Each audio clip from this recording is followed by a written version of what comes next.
Hi there, Janet Fritz here for Galaxy Girl Creations. Welcome to my channel. Welcome to another day of scrapping on a ship. Today I'm combining it with mixed media Mayhem, and we are using gel paste, Nuvo, and splatters.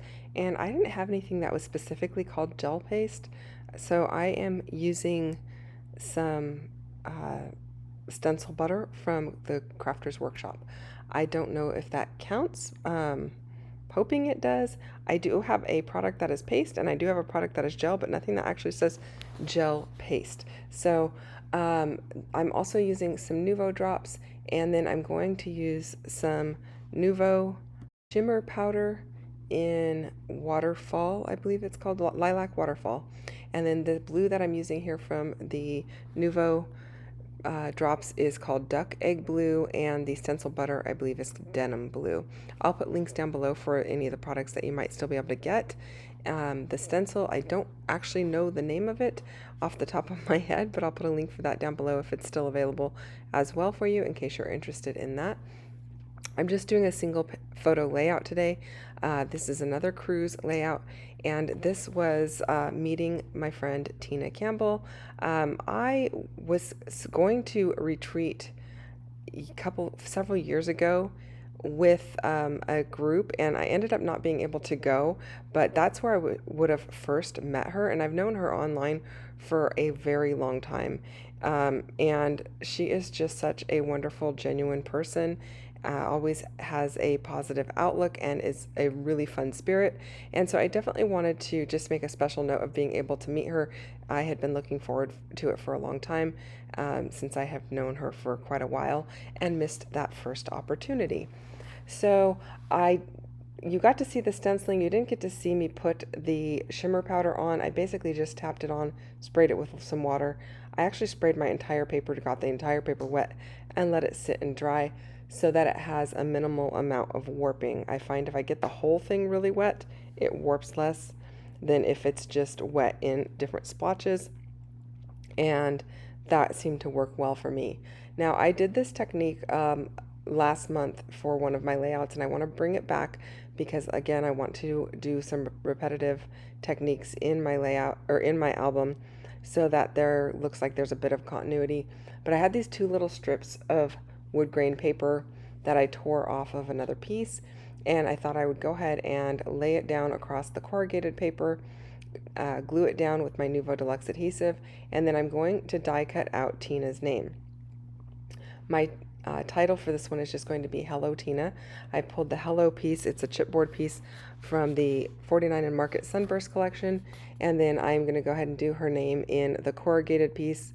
And rather than keeping the actual letters, I'm going to keep the square or rectangle negative space and use that for her name. I wasn't really sure how it was going to look with such a mixed media background peeking through. So eventually I will back each one of those letters, and that way you'll be able to see them just a little bit more than what you can currently see underneath that T. So I got those all cut, and I'm really happy with the way they came out. I'm just trying to figure out the placement of it. I am inking up all of my letters with a little bit of, I believe this is Black Soot Distress ink, and I'm just using the leftovers off of my ink pad or my blending pad. I didn't go and dip it into anything new. I also did ink up the little tiny center of the A. I was auditioning that pink there from that washi tape roll, but I don't end up using that. I end up going with a different washi tape from Heidi Swap rather than the 49 and Market washi tape. So I did use a bunch of the florals out of the 49 and Market Sunburst collection, and I'm really happy with the way that this came out. I wanted to bring in a little bit of the pink. We've got some of those warmer tones in the wood background behind us in the photo, and then Tina's shirt is a bluish periwinkle, so I felt like the blues kind of pulled in well with that, and then pulling in a little bit of purple, it seemed to work well also, and the purple is kind of mixed in with that shimmer powder. So I actually used two different shimmer powders, and I don't think I held up the second one, and I don't know the name of it off the top of my head. One is definitely the lilac waterfall, and that's at the top left of my screen.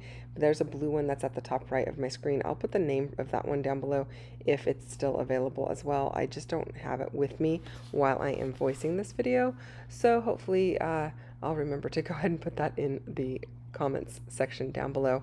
Which reminds me, I do use affiliate links, so if you happen to purchase anything through those affiliate links, it does give me a little bit of money back. It's not a lot, but it does help with all of my filming and everything it takes to get these videos put out there for you guys. So I do always appreciate that, and it doesn't cost you any extra. So if you have that opportunity and you're planning on buying anyway, I would love for you to use those links. I also would love it if you hit the thumbs up button if you enjoy this video, and if you're not already subscribed, hit the subscribe button also, and then hit the little bell button so that you get notifications when I release new videos. Okay, so I have now tucked in a tag or a journaling spot, and I think that is from a Maggie Holmes collection. I'm not 100% sure. It just happened to be with a couple other cutter parts on my desk, so I went ahead and used that. And then I had 2 leftover triangles from a layout that I did last month that is also a cruise layout, and so I figured I would go ahead and use those, and that would bring back that design element as well. And it's going to get them off of my desk. That's the last 2 that I have, and oddly enough, it does have the same colors in it, including that pinky purple color that the shimmer powder produced. So I'm pretty happy with the way that that looks. I'm just going to go ahead and lay everything down, adhere it down with my Nuvo Deluxe adhesive. I am using my ATG for some of it, but a lot of it is going to get the liquid glue because it's going over a mixed media background, and that's just going to help it to hold a lot better.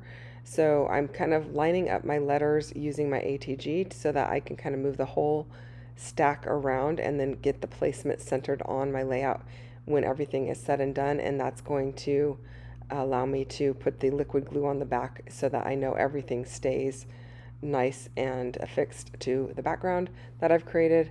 Mixed media backgrounds, they tend to need a little bit of extra help and adhering to the layout. I don't know what the right word is. A little bit more help in sticking everything down and making sure it holds. I did trim off a couple of extra leaves from this little cluster here, and I'll tuck those in somewhere else on the layout. I always like to use the extra greenery on a different part of the layout. If it's going to be covered up anyway, I might as well go ahead and use it. And then I do like some of the pieces overlapping, so it looks like it's all part of the same cluster rather than having it separate. I don't even know, I can't even tell you how many clusters I have on this because it pretty much is all one cluster that wraps almost all the way around the layout. There is going to be one little section at the top that doesn't have anything in it, but I really like the way that this ends up coming out, and I'm really happy with it. Those triangular pieces are not 100% triangles. They've got the tip cut off because I ran out of paper when I was doing them for the last layout. So I've just tucked the tip of them under so you can't even see that. And I did ink up around the outside of the triangles when I did the previous layout. And those are inked up with some Juniper Mist ink from Catherine Pooler, which is a navy blue. And I'm going to do the same thing with the entire layout and take that Juniper Mist ink all the way around the edge of this particular layout to kind of finish it off. You'll see that a little bit down the road here as I complete the layout. While I am working on getting all of this stuck down, don't forget there's a bunch of people playing along with Mixed Media Mayhem.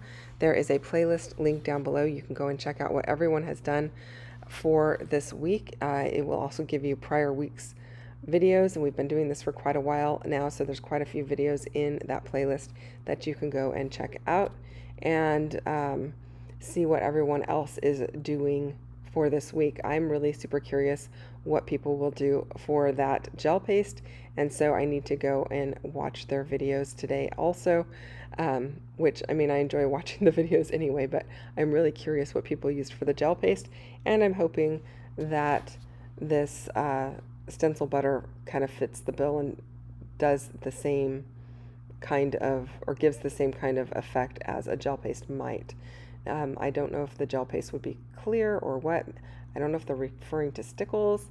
It was not a recipe that I came up with. I think it was one of Rebecca's recipes, and I didn't get a chance to connect with her prior to making my layout. So when I made mine, it was really late at night, and I didn't want to, wake anyone up to see what exactly is a gel paste. So, and if you know what a gel paste is, put it down in the comments below. I'm super curious.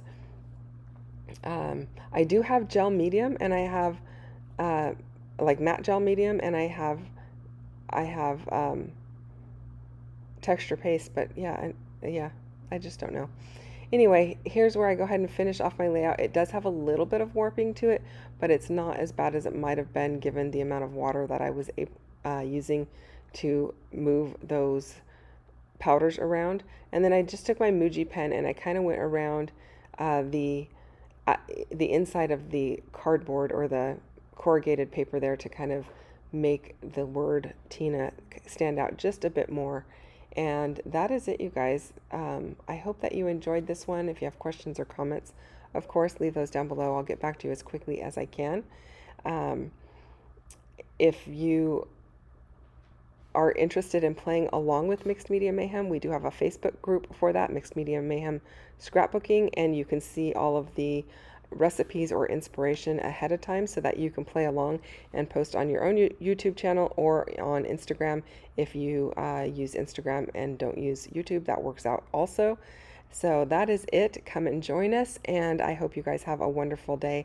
I will see you guys next time with another video. Bye-bye.